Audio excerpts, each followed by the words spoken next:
Bienvenue chers auditeurs de YouTube. Ça fait un bail, mais aujourd'hui, je vous continue ma série sur les poèmes acrostiches. Nous faisons toujours le psaume 9 et 10, mais en français. En fait, le psaume 9 et 10, on fait les deux ensemble parce qu'en fait, lorsque le poème a été écrit en hébreu, le style que l'auteur, le roi David ici, a utilisé, c'était le style acrostiche que nous étudions en hébreu. Et l'alphabet hébreu va de Aleph jusqu'à Tav. Donc en fait, le psaume 9 allait seulement de Aleph jusqu'à Kaf, et le psaume 10 allait de Lamed jusqu'à Tav. Donc en fait, pour pouvoir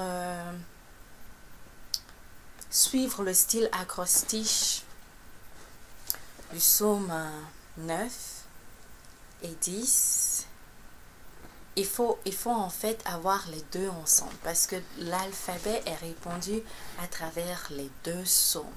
Voilà pourquoi lorsqu'on présente le style acrostiche, on couvre les deux poèmes parce que l'alphabet du début jusqu'à la fin couvre les deux poèmes. Donc, je vais commencer et j'utilise en français ma Bible de Jérusalem. La Bible de Jérusalem.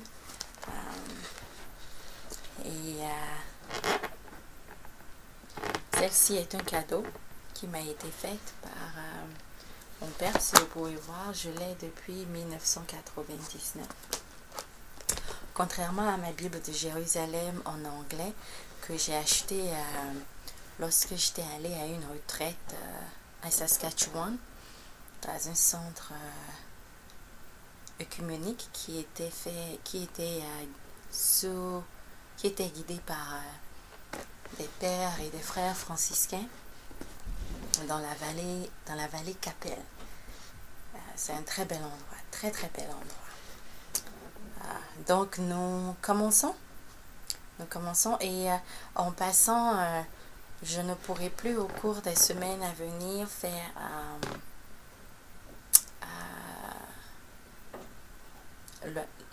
l'alphabet, les poèmes bibliques en hébreu parce que la Bible hébraïque que j'ai doit être retournée à la bibliothèque.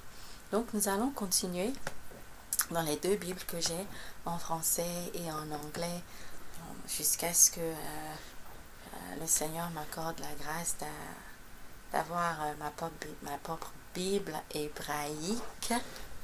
Et là, nous pourrons continuer. S'il se trouve que nous le faisons toujours, sinon, on fera d'autres choses lorsque le Seigneur le permettra dans cette Bible. Et en passant, n'oubliez pas que dans la section de la description, vous avez accès à tous les endroits où vous pouvez vous procurer des copies de mon livre. Donc ça aide toujours, la poésie est un art, donc c'est un encouragement. Donc merci de visiter ma page YouTube. J'espère que les poèmes vous aident d'une manière ou d'une autre. Si vous avez des questions, il y a un email où vous pouvez m'écrire. Si vous avez des témoignages à faire, pas de problème. Et nous commençons au nom du Père et du Fils et du Saint-Esprit. Amen. Psaume 9, 10. Dieu abat les impies et sauve les humbles. Du maître de chant sur haute bois et arbre. Psaume de David. Aleph. Je te rends grâce, Yahvé, de tout mon cœur. J'énumère toutes tes merveilles. J'exulte et me réjouis en toi. Je joue pour ton nom très haut. Bête.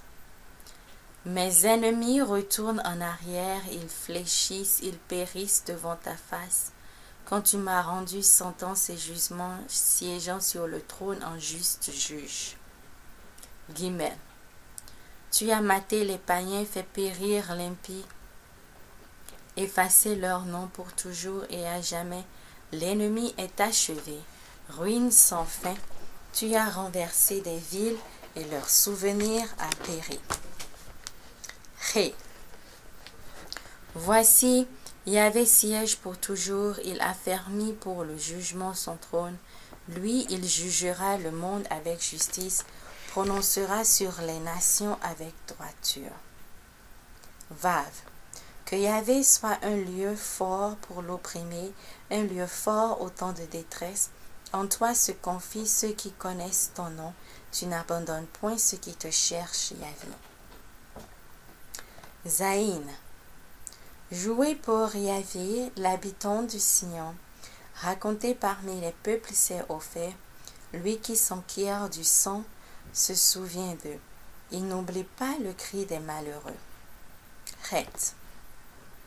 Pitié pour moi, Yahvé, vois mon malheur, tu me fais remonter des portes de la mort, que je publie toute ta louange aux portes de la fille de Sion, joyeux de ton salut. Tête. Les païens ont croulé dans la fosse qu'ils ont faite, au filet qu'ils ont tendu, leur pied s'est pris. Yahvé s'est fait connaître, il a rendu le jugement, il prend l'impie à son propre piège. Yod, que les païens retournent au Sheol, tous ces païens qui oublient Dieu.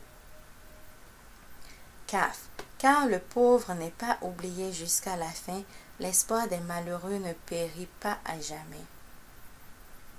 Dresse-toi, Yahvé, que l'homme ne triomphe, qu'ils soient jugés les païens devant ta face. Jette, Yahvé, sur eux l'épouvante qu'ils connaissent, les païens qu'ils sont hommes.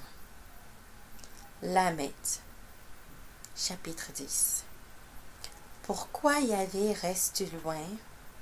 Te caches-tu au temps de détresse? Sous l'orgueil de l'impie, le malheureux est pourchassé. Il est pris aux ruses que l'autre a combinées. Même. L'impie se loue des désirs de son âme. L'homme avide qui bénit méprise Yahvé. Nun. L'impie arrogant ne cherche point Dieu. Pas de Dieu, voilà toute sa pensée. À chaque instant, ses démarches aboutissent, des jugements sont trop hauts pour lui. Tous ses oppresseurs, il souffle sur eux. Il dit en son cœur, je tiendrai bon, il ne m'arrivera jamais aucun malheur.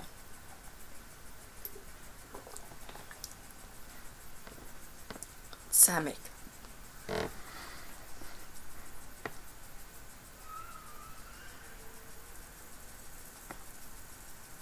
Fait. Malédiction, fraude et violence lui emplissent la bouche. Sous sa langue, peine et méfait. Il est assis à l'affût dans les roseaux. Sous les couverts, il massacre l'innocent. Aïn. Des yeux, il épie le misérable. À l'affût bien couvert comme un lion dans son fourré.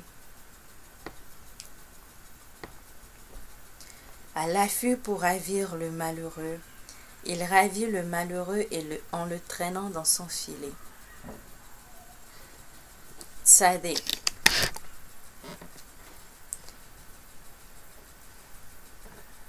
Il épie, s'accroupit, se tapit. Le misérable tombe en son pouvoir. Il dit en son cœur, Dieu oublie.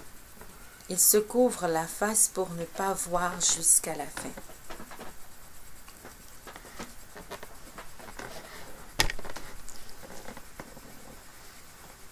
Kof. Dresse-toi, Yahvé, ô Dieu, lève ta main. N'oublie pas le malheureux. Pourquoi l'impie blasphème-t-il Dieu? Dit-il en son cœur, tu ne chercheras point? Resh. Tu as vu, toi, la peine et les pleurs. Tu regardes pour les prendre en ta main. À toi le misérable s'abandonne. L'orphelin tu le secours. Shin. Brise le bras de l'impie du méchant. Tu chercheras son impiété. Tu ne la trouveras plus. Yahvé est roi pour toujours et à jamais. Les païens ont disparu de sa terre. Tav. Le désir des humbles, tu l'écoutes. Yahvé, tu affermis leur cœur.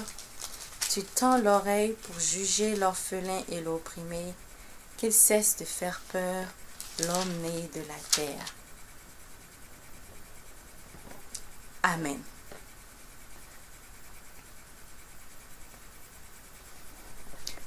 Un autre commentaire. Vous verrez que j'ai fait quelque chose de différent aujourd'hui. Je vous dis souvent que dans la tradition hébreuse, le nom du Seigneur ne se disait jamais. Même quand le nom du Seigneur est écrit, on le remplace toujours par Adonai. Mais aujourd'hui, je vous ai lu le poème tel qu'il est écrit, en prononçant le nom du Seigneur, Yahvé.